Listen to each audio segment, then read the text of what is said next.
Boa tarde. Que bom poder voltar. Fazia tempo que a gente não vinha aqui. É sempre muito bom voltar.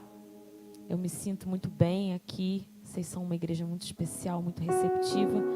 Agradeço pelo convite, por rever pessoas que moram no nosso coração. Estamos aqui mais uma vez. Já estive aqui algumas vezes, na maioria das vezes com o Natan, não é, Natan? Mais uma vez a gente está aqui para louvar a Deus. Eu espero que esse programa toque o seu coração, que Deus fale com você nessa tarde e que a gente possa voltar para casa diferente de como a gente entrou aqui hoje. Que Deus seja louvado.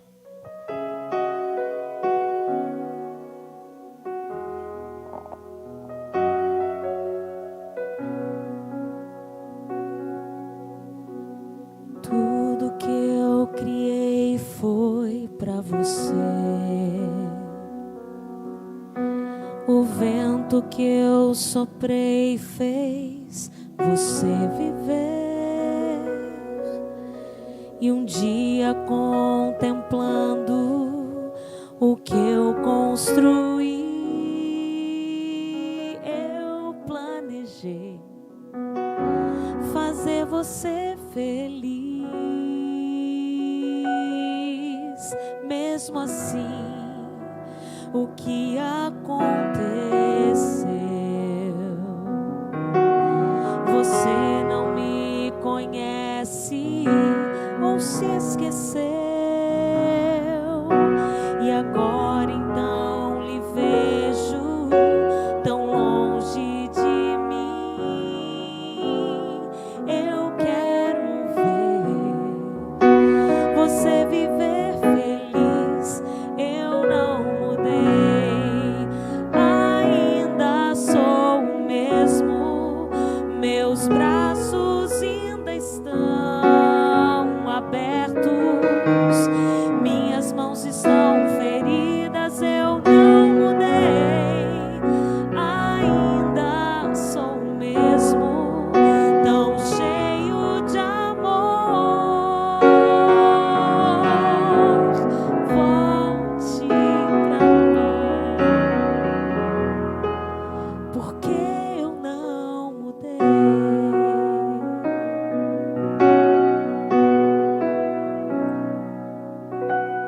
Toda vez que olho pra você,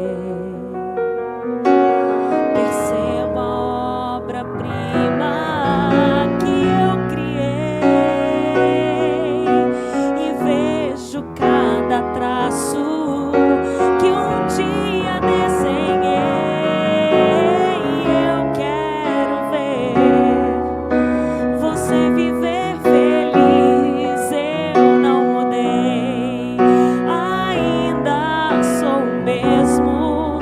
Meus braços ainda estão abertos, minhas mãos estão feridas. Eu não mudei, ainda sou o mesmo, tão cheio de amor. Volte pra mim, porque eu não mudei, ainda sou o mesmo. Meus braços ainda estão abertos, minhas mãos estão feridas. Eu não mudei, ainda sou o mesmo, tão cheio de amor. Volte pra mim, porque eu não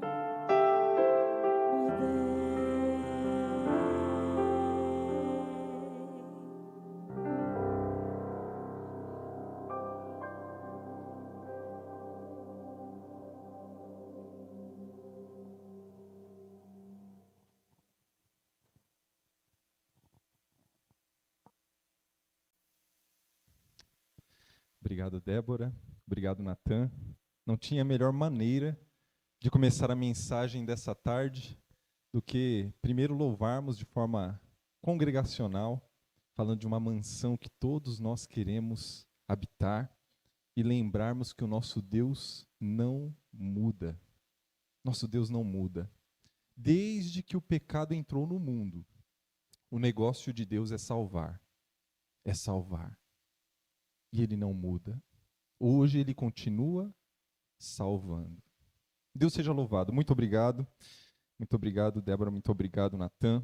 E eu quero, diante dessa situação, sabendo que o nosso Deus não muda, fazer uma pergunta para você. Por que eu me sinto culpado se o negócio de Deus é salvar? Se o negócio de Deus é cuidar de nós? Se Ele deu a vida dele por mim e por você, por que eu me sinto culpado? Coloca para nós aí, por gentileza. Nós vamos conversar um pouquinho a respeito desse assunto. Eu não sei se você sabe, mas o sentimento de culpa, ele é necessário. É importante. Você não sentir culpa por algo errado que você faz é quase que uma sociopatia, né? Então precisa, a culpa ela tem sua importância. Mas remoermos a culpa, vivermos sob a culpa, é doentio. Isso mata. Inclusive é um dos motivos que muitos são levados a tirarem a própria vida. Sentimento de culpa. E talvez, eu não vou dizer nem talvez, todos nós passamos por esse sentimento. Mas talvez alguns mastiguem mais, remoam mais isso do que outros. E eu gostaria de tentar trazer um pouco de luz para a sua vida, através da palavra de Deus, sobre você se livrar da culpa que pode estar sobre você. Eu começo contando a história aqui de um homem que encontrou num livro antigo que ele desprezou por muito tempo, algo que mudaria a sua vida. Esse homem é o conhecido Harry, eu não vou saber dizer o sobrenome dele, acho que é Orchard, algo assim. Ele, conhecido também como o assassino dinamite. Não sei se você já ouviu essa história. Harry, ele é conhecido como assassino, foi conhecido como assassino dinamite porque na sua carreira de pistoleiro, assassino de aluguel, ele matou muitas pessoas e a sua forma de realizar os seus crimes era utilizando dinamites. Um dos crimes que ele fez aí mais bárbaros foi a morte de 14 mineiros, não de Minas Gerais, mas mineiros que trabalhavam em Minas. Então, ele explodiu um trem e nessa explosão 14 mineradores, se eu posso dizer assim, melhor do que mineiros, foram mortos. Mas a morte, o crime mais famoso dele, foi o do ex-governador de Idaho, nos Estados Unidos, do senhor Frank Sternberg. A vida desse camarada foi encomendada para Harry. E aí um dia, ele estava no Hotel Saratoga, jogando cartas e tudo mais, e percebeu a presença do governador, que já estava se levantando para ir embora para sua casa. Nesse momento, Harry, que estava hospedado nesse hotel, correu para o seu quarto, pegou a dinamite, colocou, envolveu num jornal, pôs debaixo do braço e saiu antecipadamente, se adiantando alguns minutos. Foi até o portão da casa do ex-governador, plantou ali a bomba e alguns minutos depois, a explosão. A grande explosão. E aí, então, a família, quando sai para fora, encontra ali já o corpo do ex-governador, inanimado, as marcas de sangue no chão e aquela cena terrível. Muito bem, Harry ele ficou foragido, mas foi pego, assumiu a culpa, foi sentenciado, foi condenado ao corredor da morte. A sentença dele era a morte. Ok. Nessa situação toda, o que se esperaria da viúva do ex-governador? Muita tristeza envolvida, talvez um sentimento de vingança ou de justiça, está onde merece. tem que pagar pelo que fez. E a punição que recebe é merecida. Morte para um assassino, morte, tá? Acho que é uma boa forma de fazer justiça, mas não foi isso que ela fez. Ela enviou uma mensagem. Ela enviou uma mensagem de perdão para aquele assassino. E junto com a mensagem ela mandou um pacote. O guarda chegou, entregou na mão de Harry e falou: olha, a viúva do governador mandou isso aqui para você. Ele ficou até preocupado em abrir, porque será que é também uma bomba? Será que é vingança isso daqui? E de imediato ele não abriu o pacote. Mas ele leu a mensagem, e era uma mensagem de perdão. Ali, naquela cela, sem muito o que fazer, não tendo muita opção, ele não aguentou e cedeu, abriu o pacote. E quando ele abriu o pacote, ele se deparou com esse presente aí, Caminho a Cristo, o nome do livro. Caminho a Cristo. Quando ele pegou aquele livro na mão, foi instintivamente, ele lançou o livro no chão. Aquele nome mexeu com ele, Cristo, Caminho a Cristo. Por muito tempo na vida de Harry, ele não tinha mais ouvido e nem falado nesse nome. E ali, então, ele tem esse impulso de lançar o livro no chão. Mas, como eu disse, dentro de uma cela, não se tem tanta opção de entretenimento, de passar o tempo. E, mais uma vez, ele cedeu, até mesmo pela mensagem da viúva, ele pegou aquele livro para ler. E ali, estudando, lendo aquele livro, ele foi remetido a um outro livro, bem mais antigo, que ele havia desprezado por muito tempo, e que também tinha recebido na sua cela, uma Bíblia velha. E Harry começou a ler a Bíblia e começou a entender que havia um plano de salvação. E ali na sua leitura ele encontra um texto que mexe profundamente com ele. Esse texto é Romanos, eu coloquei a referência errada ali, é 6:23. 6:23, que diz: porque o salário do pecado é a morte, mas o dom gratuito de Deus é o quê? Em Cristo Jesus, nosso Senhor. Naquele momento, ao ler esse texto, Harry ele entendia que ele estava pagando por algo que havia feito e que era merecido. Os seus atos o recomendavam para a morte. Ele compreendeu isso. O salário do pecado é morte. É assim. É um resultado, infelizmente, natural. Pecado traz morte. Mas não terminou ali o texto. Ele também entendeu que, apesar dos seus atos o recomendarem, o encaminharem para a morte, da parte de Deus, o que ele queria dar para Harry era vida. E vida eterna em Cristo Jesus. E ali, então, Harry ele se deparou com uma verdade que começou a mexer com a sua mente. Ele começou a pensar muito a respeito daquilo. Ele entendeu, no corredor da morte, que todos nós, Patrícia, todos nós, sem exceção, já nascemos no corredor da morte. Estamos no corredor da morte. Por que, pastor, você está dizendo isso? Porque todos pecaram e destituídos estão da glória de Deus. O todos aí não tem meio termo. Não tem como tentar tirar. É todos mesmo. Não há um justo sequer. Ele foi entendendo isso na palavra de Deus e percebeu que ele estava no corredor da morte, mas todo ser humano está, se não aceitar a proposta da salvação, o plano da salvação. Só que Harry ele estava lutando consigo, porque ele achava que tinha ido longe demais. Sabe, você já passou por essa situação? De repente cometer algo errado que você, puxa, mas eu vou lá pedir desculpas, eu acho que eu peguei pesado dessa vez. se sente indigno a tal ponto que você acha que o perdão não pode te alcançar. Harry achava que a graça era grande, mas não o suficiente para alcançá-lo. Não o suficiente para alcançá-lo.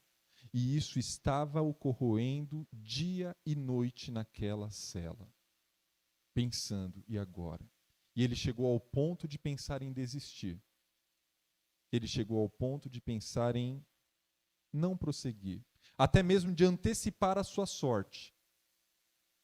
Mas, mais uma vez, a viúva do ex-governador entra na cena.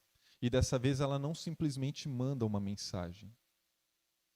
Ela vai até lá.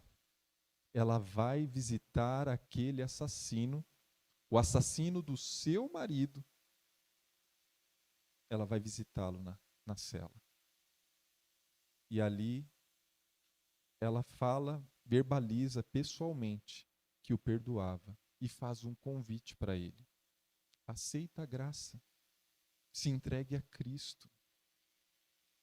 Diante daquela cena, diante daquele momento, com tudo que Harry já havia lido na Bíblia, estudado, estava compreendendo, mas na dúvida se a graça era suficiente para ele, ele pensou o seguinte, Ézer: se essa mulher, a quem eu tentei e ofendi e feri, se ela está me perdoando, eu tirei a vida do marido dela e ela está me perdoando, Deus pode me perdoar. Se alguém, um ser humano, pode, nessa condição, pode me perdoar, Deus pode me perdoar. E Harry, então, ele não conseguiu fazer outra coisa senão se lançar nos braços de Cristo e aceitar a fé bíblica. Impressionantemente, ele estudou a Bíblia mais e ele foi batizado na mesma igreja que a viúva do ex-governador, a Igreja Adventista do Sétimo Dia. Ele se batizou, se tornou um cristão. E a sua conduta mudou. O seu dia a dia, o seu estilo de vida dentro daquela prisão mudou a tal ponto que foi mudada a sentença dele também. De morte para prisão perpétua. Ele continuaria preso, mas já não mais com o corredor da morte diante dele. Mas ele estaria ali agora, pagando pelo crime que ele havia cometido. Só que Harry, ele estava vivendo uma novidade de vida.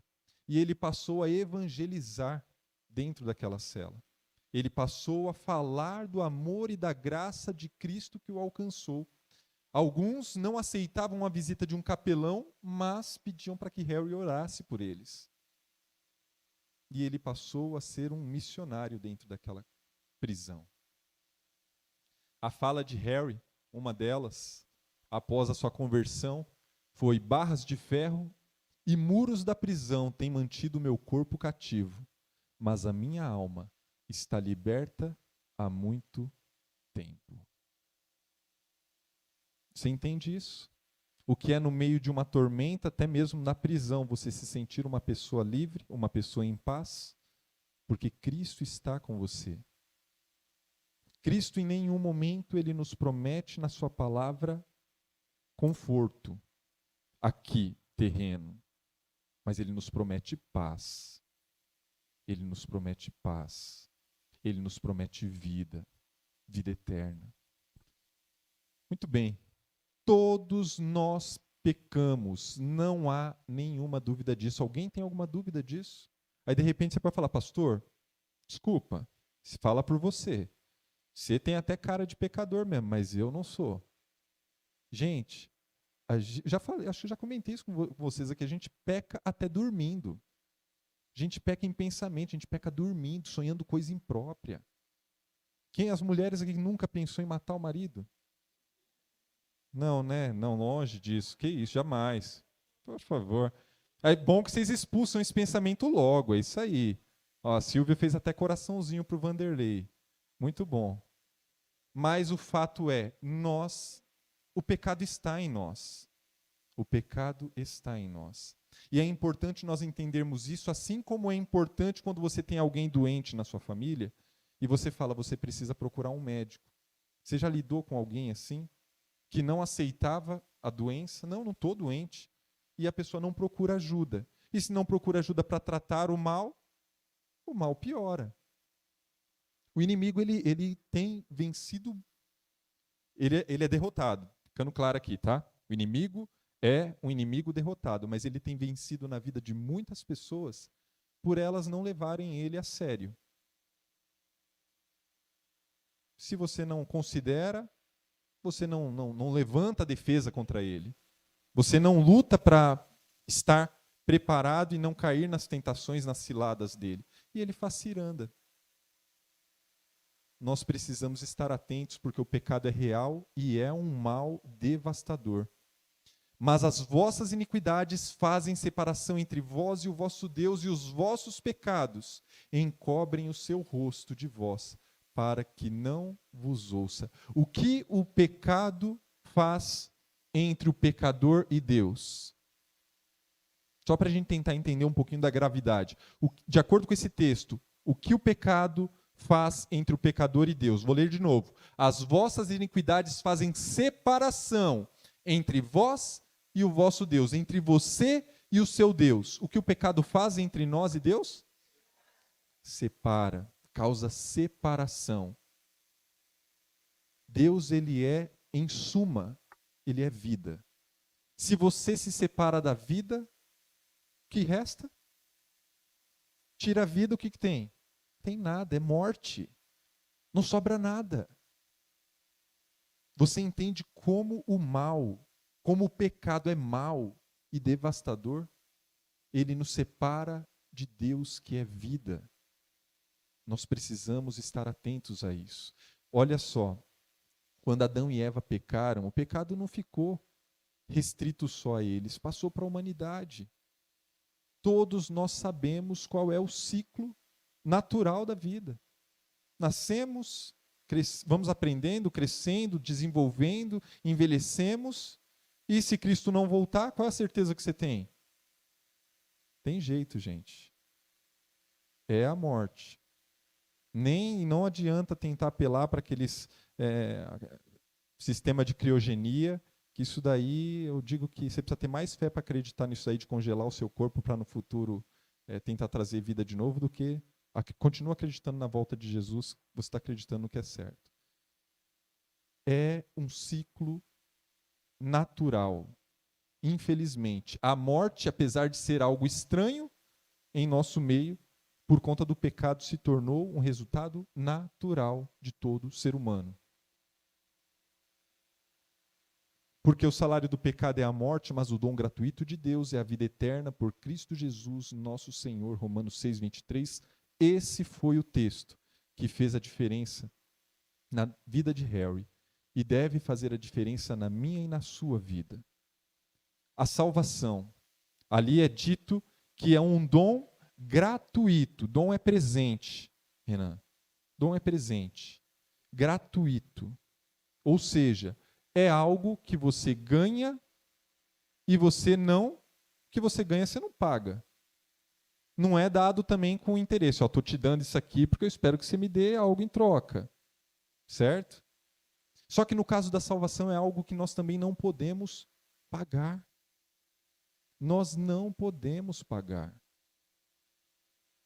Nós não podemos pagar. Mesmo que quiséssemos, não temos condição de pagar por esse presente. E nós, de forma alguma, merecemos. É você receber algo que você... Quando nós estamos falando de salvação, existem coisas que nós fazemos para Deus aqui, que recebemos até o aplauso da igreja, porque fala, olha, que trabalho bonito, que legal, e temos todo um cuidado de reconhecer. Mas quando a gente está falando de salvação, não há nada que me recomende para falar, não, esse aí, ó, ele tá bonitinho, tá vestindo terno, tá indo na igreja no sábado, pode salvar. Não tem. E tem uma coisa importante. Esse presente, ele é um presente que não adianta você receber e guardar no fundo da gaveta. Você já recebeu alguma vez um presente que você olhou, na hora você fez aquela cara de paisagem, de que gostou e tudo mais, para tudo ficar bem, e chegou em casa, guardou, ou até deu uma ajeitada no embrulho para poder passar para frente? Não responda, porque quem te presenteou pode estar aqui. Ok? Mas presente verdadeiro é aquele que você recebe, entende o processo e usa. Eu sei, por exemplo, a Neidinha está aqui presente. A Neidinha, ela me dá o perfume e depois ela encosta em mim e faz assim, ó, para ver se eu estou usando. É, gente, é sério. Se a Neide te presentear com perfume, fique esperto, que ela tem um olfato incrível para saber se você está usando perfume. Você tem que usar. Sabe por que eu estou frisando esse ponto? Muita gente até recebe, fala, eu aceito, mas não usa. Fica guardadinho lá no eu aceito e morre nisso.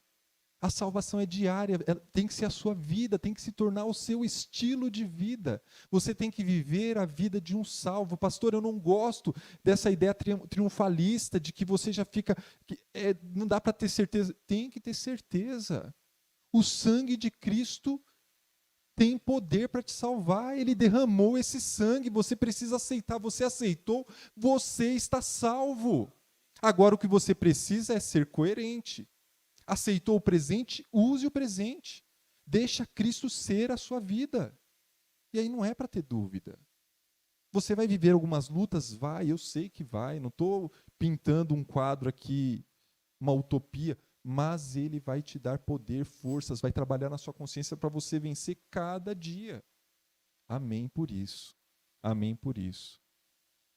Foi isso que Harry entendeu. E por que é importante você entender? Existem diversas religiões no nosso planeta. Diversas religiões. Aqui eu não me refiro só ao cristianismo. Todas elas. E a sua, eu vou dizer que 99% acha que nós podemos obter o favor de Deus através das nossas obras. E todo tipo de obra. Há religiões orientais que acham que flagelar o corpo, homens que calçam, isso é uma espécie de um sapato, existem cadeiras e camas com pregos assim, e pessoas se deitam, se sentam ou pisam sobre isso, achando que o flagelo do seu corpo, que entende que é mal, vai trazer o favor de Deus. Outros acham, ali ó, veio pessoas pisando em brasas, outros acham que construir templos, alimentar homens santos, vai trazer o favor de Deus. Fazer uma peregrinação a um templo, de forma que isso seja um sacrifício, vai trazer o favor de Deus. Aí você fala, olha só, gente, cuidado. Muito cristão está fazendo o que está fazendo achando que pode trazer o favor de Deus. Cumprir a regra de ouro? Não, olha, eu guardo os mandamentos, eu estou na igreja aos sábados, nos dias de culto, inclusive ajudo em toda a organização, todo o planejamento, eu cuido, eu faço isso e aquilo e tal. Sim, Deus te ama, mas Deus te ama porque Ele te ama, porque Ele é amor. Isso não te coloca num ponto de você olhar para Deus e falar, agora você está em dívida comigo. Tem que me salvar. Porque olha a lista das coisas que eu fiz. Não tem, gente. Você deve fazer o que você faz porque a salvação te alcançou. E não fazer isso achando que isso vai te dar a salvação. Ok? Nós não estamos falando aqui de uma Olimpíada, nós estamos falando aqui da salvação, que é unicamente pela graça. Pela graça. E não por obras, para que ninguém se glorie. Você não consegue bater no peito e falar que você está mais salvo do que o outro, porque você faz mais ou menos. Nós dependemos totalmente de Jesus Cristo. Pois vocês são salvos pela graça por meio da fé. E isto não vem de vocês. É dom, é presente de Deus. Não por obras, para que ninguém se glorie. Mas me permita, eu Nós costumamos ler esse texto, eu não coloquei o outro, a continuidade, mas olha o verso 10. Quem tiver o verso 10 aí e quiser ler para mim, por gentileza. Efésios 2, o verso 10. Ó, vou ler de novo aqui, o 8 e o 9, e alguém lê para mim aí em alto e bom som o verso 10, tá bom? Pois vocês são salvos pela graça, por meio da fé, e isto não vem de vocês, é dom de Deus, não por obras, para que ninguém se glorie. O verso 10.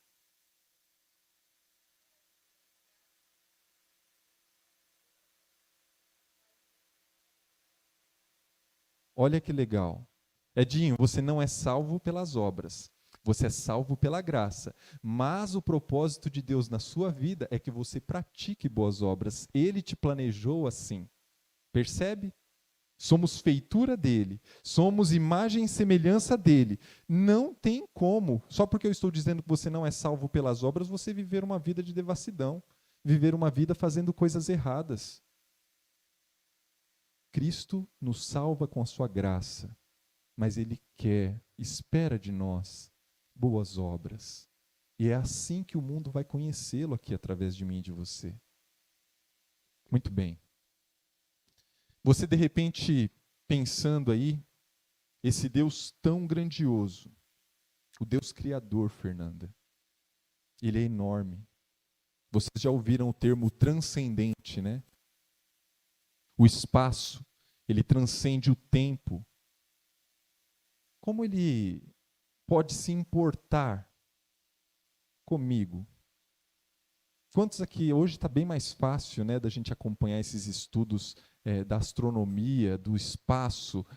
Vocês já viram as comparações que se tem a respeito do universo? O tamanho do nosso planeta é uma poeirinha cósmica. E aí nós estamos dentro dessa poeirinha cósmica. O que somos nós dentro de uma poeirinha cósmica, Natan? E Deus se importa comigo? Por quê?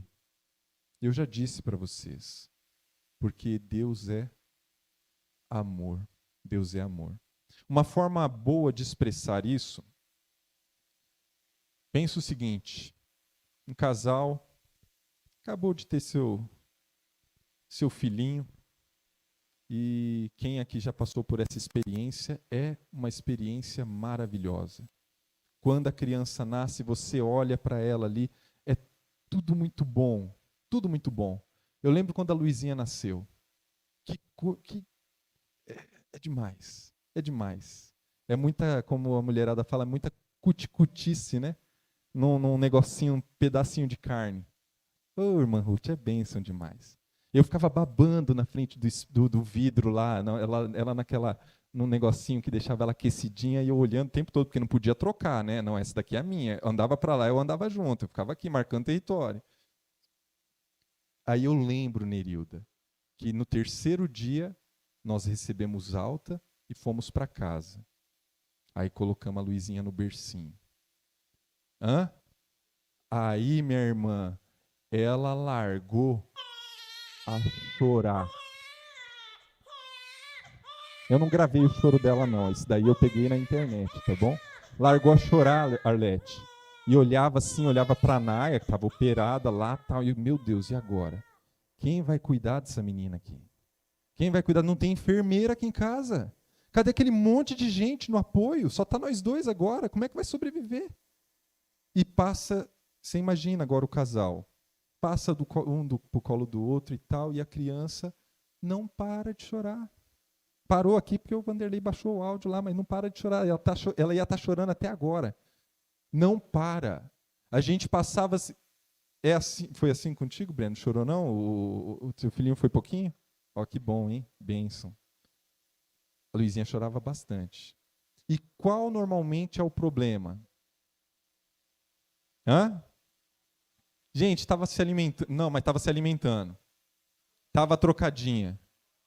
Era a bendita da cólica. Era a bendita da cólica. Mesmo passando de colo e tudo mais, a criança estava ali chorando.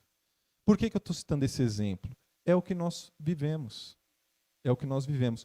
Quando a minha filha estava naquela dor, se contorcendo com cólica, eu a trazia para mais perto.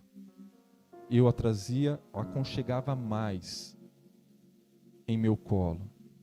Eu dava mais atenção, a mesma coisa a Náia. Nós não abandonamos o nosso filho porque ele está sofrendo com cólica. A humanidade, ela sofre a cólica do pecado. E quanto mais esse pecado se intensifica, quanto mais o sofrimento se intensifica por conta do pecado na humanidade, mais nós temos a atenção e o cuidado de Deus. Ele não nos abandonou. Quando o pecado entrou no mundo, ele veio ao nosso encontro. Eu sempre friso isso quando é oportuno. Sem nem mesmo Adão pedir ajuda. Lá em Gênesis 3, quando eles pecaram, Deus foi, Lúcia, sem eles pedirem socorro. É da vontade dele nos salvar. É dele nos amar. Hoje nós enfrentamos a cólica do pecado, mas Deus quer nos amparar nos braços dele, para nos livrar dessa cólica. Amém por isso. O Senhor é paciente com vocês, não querendo que ninguém pereça, mas que todos cheguem ao arrependimento. Esse é um dos motivos de... Você pode falar, pastor, mas essa cólica está durando tanto tempo.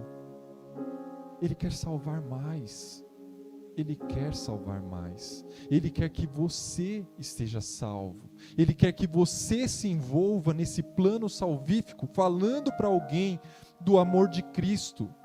Porque eu entendi ontem, em um sermão que eu ouvi, num culto jovem que nós realizamos, que ficar apenas observando os sinais do fim não transforma uma vida.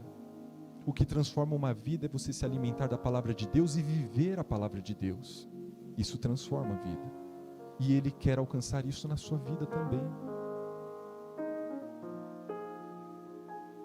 Todos nós, em algum momento da nossa história, quebramos, transgredimos, maculamos a lei de Deus.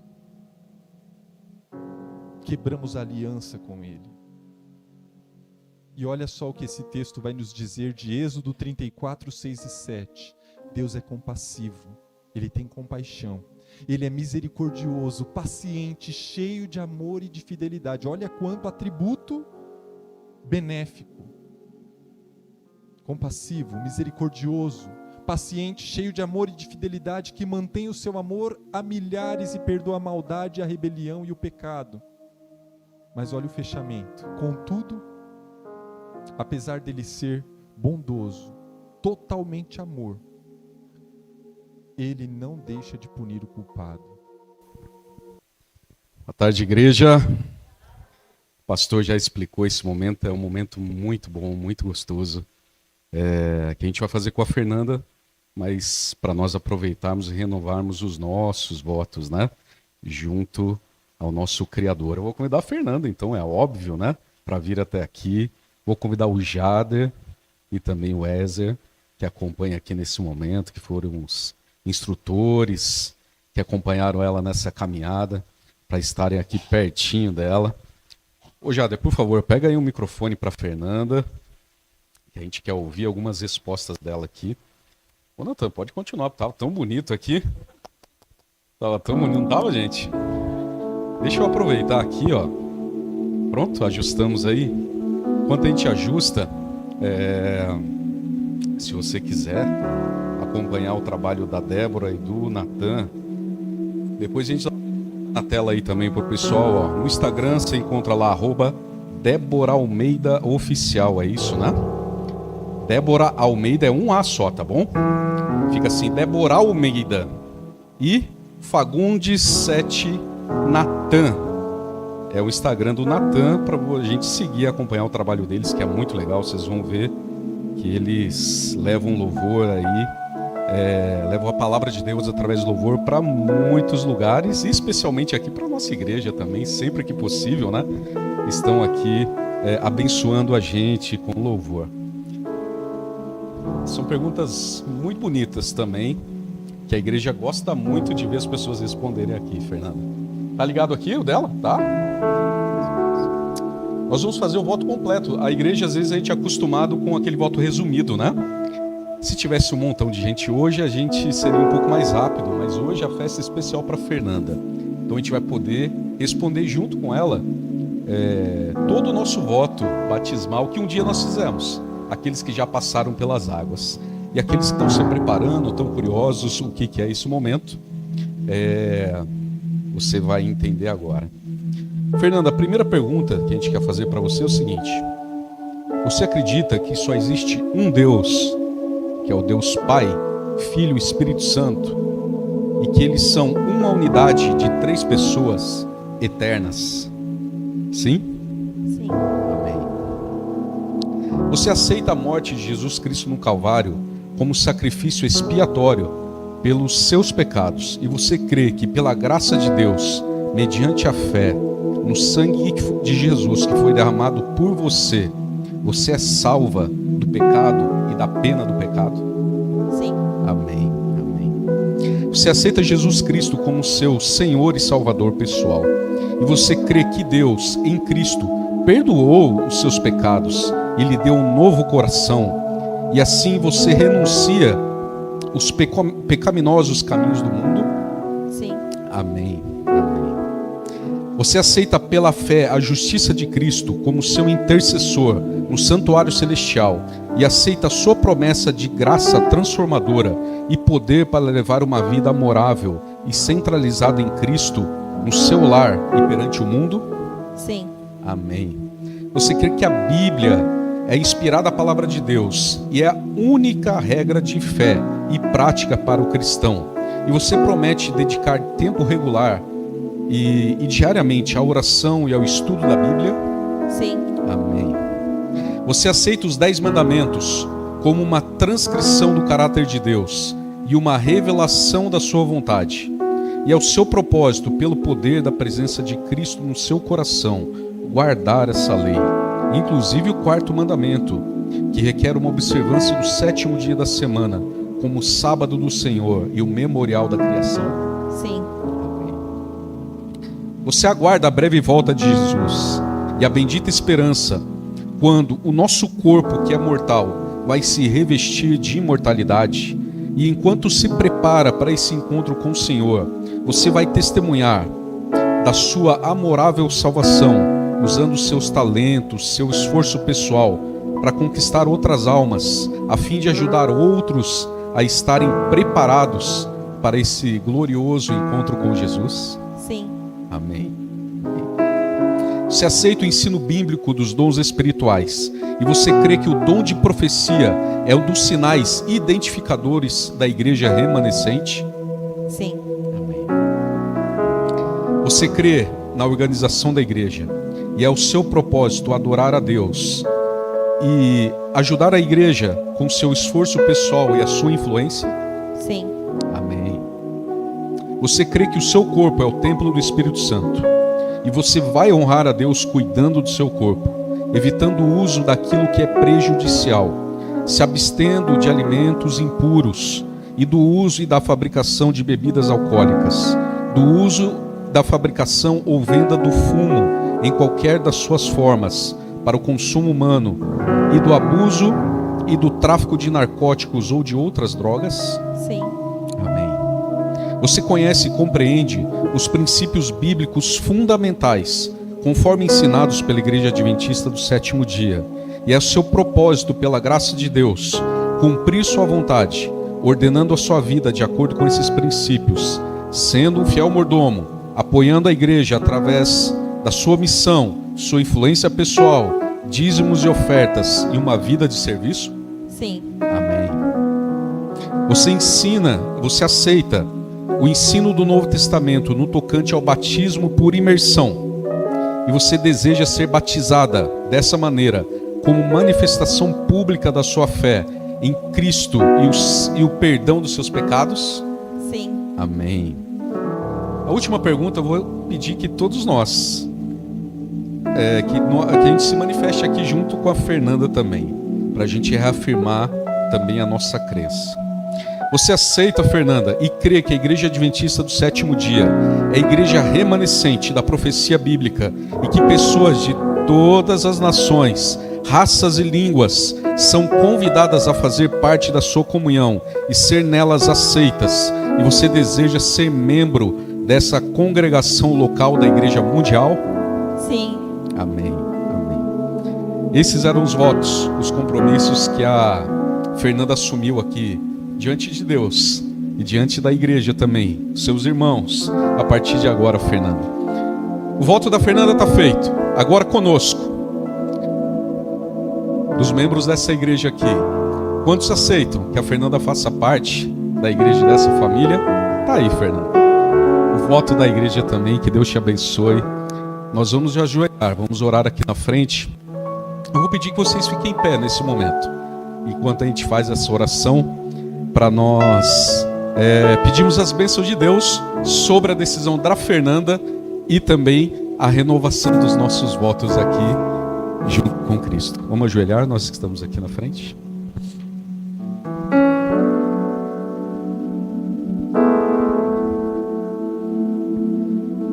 Poderoso Deus, nosso Pai, Senhor e Salvador, diante da sua santa presença, Pai, porque sabemos e sentimos que o Senhor está aqui conosco. Viemos aqui presenciar e participar dessa festa, onde a Fernanda está entregando a sua vida a Cristo, Pai. E nesse momento nós queremos pedir as suas bênçãos sobre a vida dela, sobre a família dela também, Pai, sobre todos os seus planos, seus objetivos, principalmente os objetivos de caminhar junto com Cristo. Uma caminhada que nós sabemos que vai rumo ao céu, Pai. Pedimos a unção do seu Santo Espírito sobre a Fernanda, que a partir de agora também, Pai, nasça junto com a nova vida uma nova missionária. Pai, que a Fernanda possa influenciar outras pessoas, possa apresentar Jesus para outras pessoas, possa abençoar outras vidas, Pai, possa levar Jesus para todos os lugares onde quer que ela passe, Pai, começando pela família, pelos amigos, pelo lugar onde ela estuda hoje, Pai, que ela seja um exemplo, que ela possa testemunhar, Pai, que as pessoas possam ver Cristo através da vida dela. Pedimos também, agradecemos primeiro, Pai, pela vida daqueles que conduzem as pessoas até esse momento. Nós oramos pela família do Ézer, pelo Jader, que esteve o tempo todo ao seu lado, Pai, pelos amigos da Escola Sabatina, os professores. Muito obrigado, Pai, porque o Senhor prepara pessoas especiais para conduzir outros a Cristo. Nós sabemos que essa é a missão da igreja toda, Pai. Por isso pedimos nesse momento que o Senhor mais uma vez nos capacite, nos prepare. Coloque pessoas no nosso caminho para que a gente possa falar de Jesus, que a gente apresente Jesus para essas pessoas, e aí nós estaremos sabendo que estamos cumprindo a missão que o Senhor confiou a cada um de nós e que nós reafirmamos aqui, Pai, que estamos dispostos a fazer através desses votos que nós ouvimos aqui nesse momento. Para Fernanda, Pai, nós sabemos que os desafios da vida irão continuar, mas pedimos que o Senhor acompanhe, esteja fortalecendo em cada provação, em cada tribulação, Pai, que vier daqui pela frente, e que ela possa permanecer firme na fé, firme nos caminhos corretos, Pai. São essas bênçãos que pedimos, não porque haja em nós mérito algum, mas nós oramos no nome daquele que deu a sua vida pela Fernanda e deu a vida por todos nós. Nós oramos em nome de Jesus. Amém, Pai.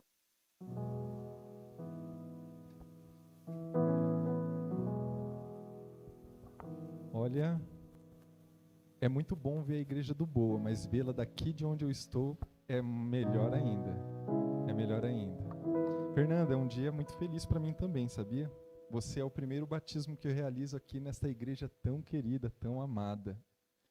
Vai ficar marcado. Tira a foto porque eu quero essa recordação, viu?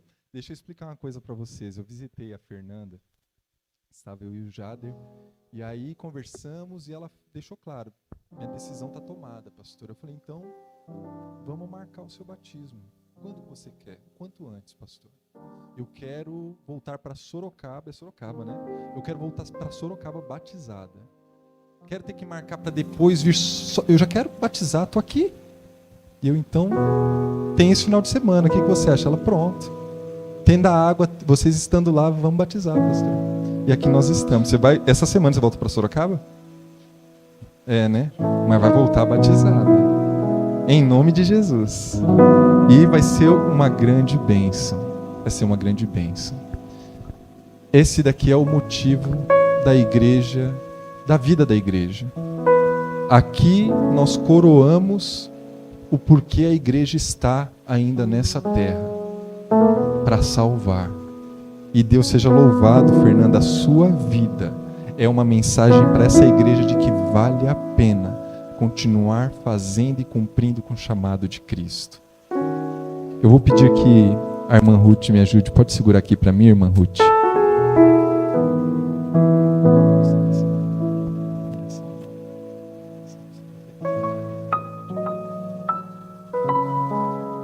Querida Fernanda, atendendo a ordem do nosso Mestre Jesus e também a sua decisão racional de se entregar a Ele, para que os seus pecados sejam perdoados, para que o seu nome seja escrito no livro da vida, eu, como ministro do Evangelho, Fernanda, te batizo em nome do Pai, do Filho e do Espírito Santo. E a igreja diz...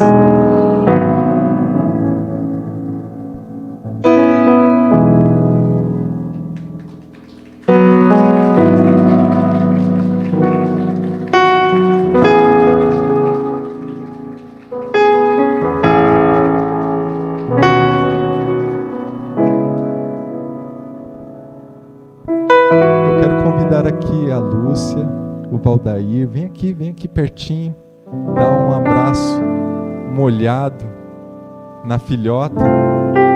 Se tiver mais alguém que queira compartilhar desse abraço molhado, não se demore, não se detenha. Esse abraço é uma bênção. Registre cada momento desse, porque ele é único na nossa vida e ele marca a nossa vida para sempre. Para sempre.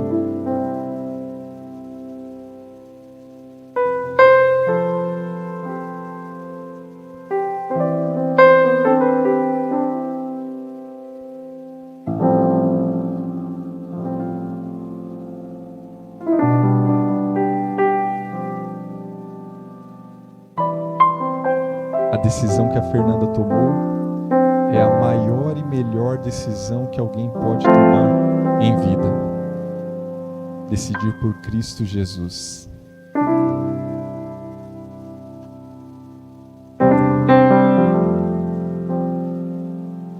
Deus seja louvado.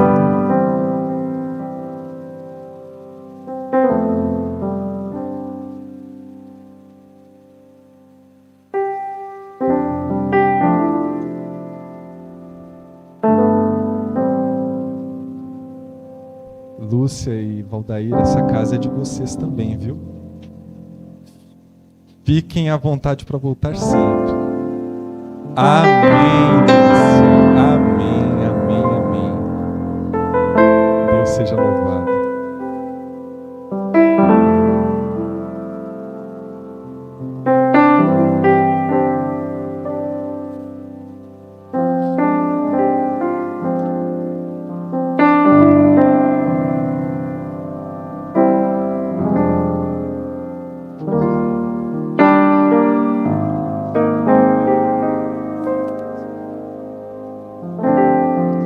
Vale lembrar a você que está acompanhando que o batismo ele representa, ele simboliza, ele é o novo nascimento, o nascimento para o reino eterno, o reino de Cristo.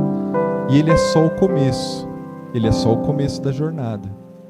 A partir daqui a igreja segue cuidando e ajudando a Fernanda na sua caminhada, no seu crescimento, no seu desenvolvimento. E assim como o corpo de Cristo nos desenvolvemos juntos. Deus seja louvado.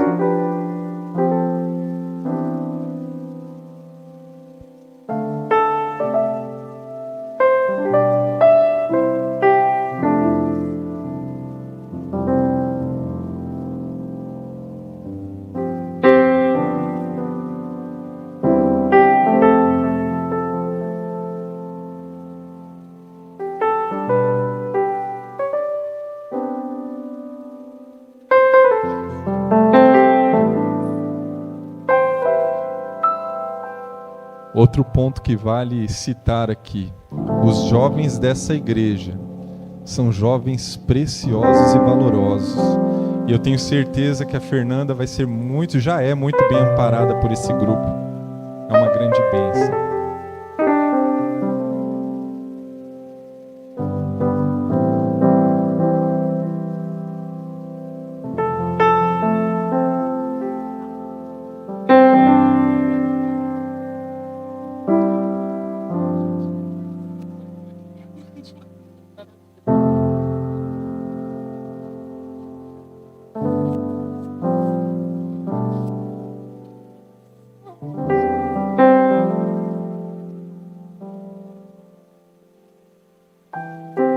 Essa é sua família de fé, Fernanda. Essa é sua família de fé. Aproveita, Nerilda, aproveita. Abraça aí. Tem mais alguém que quer abraçar? Pode vir abraçar. Não tem problema não. De repente você vai passar um pouquinho de frio depois. Mas esse momento ele é único. É isso aí. Fernanda, como eu te disse, aqui é o começo. Aqui é o começo. Você já estudou para tomar essa decisão. A ordem de Cristo é ir de fazer discípulos. Você aprendeu o suficiente para escolher: eu quero ser um discípulo de Cristo. E aí ele fala: batize-os em nome do Pai, do Filho e do Espírito Santo. Você foi batizada.